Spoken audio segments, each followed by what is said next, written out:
Hello दोस्तों, नमस्कार। स्वागत है आपका स्पर्धा the education world YouTube channel पर। दोस्तों, आज हम हिंदी साहित्य के महत्वपूर्ण प्रश्नों की श्रृंखला के अंतर्गत एक अन्य महत्वपूर्ण टॉपिक सूफी काव्य को देखेंगे, जिसके अंतर्गत हमने महत्वपूर्ण प्रश्नों को ही समाहित किया है। चलिए दोस्तों, देखते हैं। प्रेम मार्गी शाखा अथवा सूफी काव्य धारा के प्रथम कवियों की बात करें तो प्रथम कवि के अंतर्गत सर्वप्रथम रामचंद्र शुक्ल ने मृगावती के लेखक कुतुबन को प्रेम मार्गी शाखा अर्थात सूफी काव्य धारा का प्रथम कवि स्वीकार किया है। आचार्य हजारी प्रसाद द्विवेदी ने सत्यवती कथा के लेखक ईश्वरदास को प्रेम मार्गी शाखा का प्रथम कवि स्वीकार किया है। रामकुमार वर्मा ने मुल्ला दाऊद को प्रेम मार्गी शाखा का प्रथम कवि स्वीकार किया है, जिनकी रचना चंदायन है, जिसका रचनाकाल 1379 है। गणपति चंद्रगुप्त ने हंसावली, जिसकी रचना 1370 में असाइत ने की थी, को प्रेम मार्गी शाखा का प्रथम कवि स्वीकार किया है। अन्य महत्वपूर्ण तथ्यों को देखें तो असाइत कृत हंसावली की रचना का स्रोत विक्रम बेताल की कथा है। डॉक्टर माता प्रसाद गुप्त ने चंदायन को लोर कथा अथवा लोर कहा भी कहा है।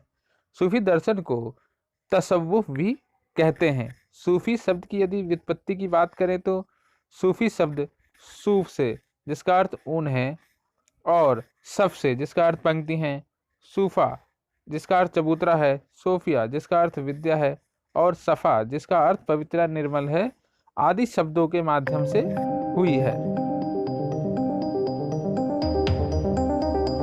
सूफी काव्य के प्रतिनिधि कवि की यदि बात करें तो सर्वप्रमुख उसमें मलिक मोहम्मद जायसी का नाम प्रमुख रूप से आता है। मलिक मोहम्मद जायसी की बात करें तो इनके गुरु का नाम शेख मोहिदी या मोहिद्दीन था।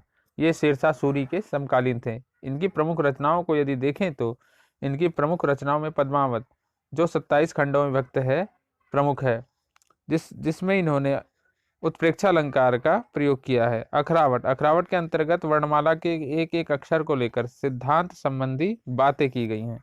आखिरी कलाम को यदि देखें तो इसमें कयामत का वर्णन किया गया है, और इसकी एक सबसे प्रमुख विशेषता यह है कि इसमें मुगल बादशाह बाबर की प्रशंसा की गई है।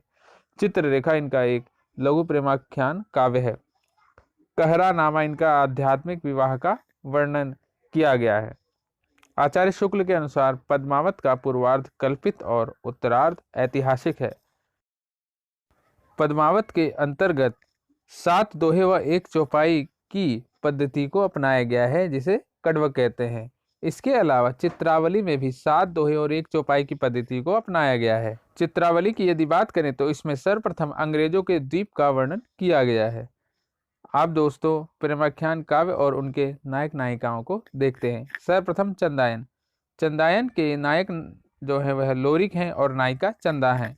मृगावती के नायक राजकुमार हैं, वह नायिका मृगावती हैं।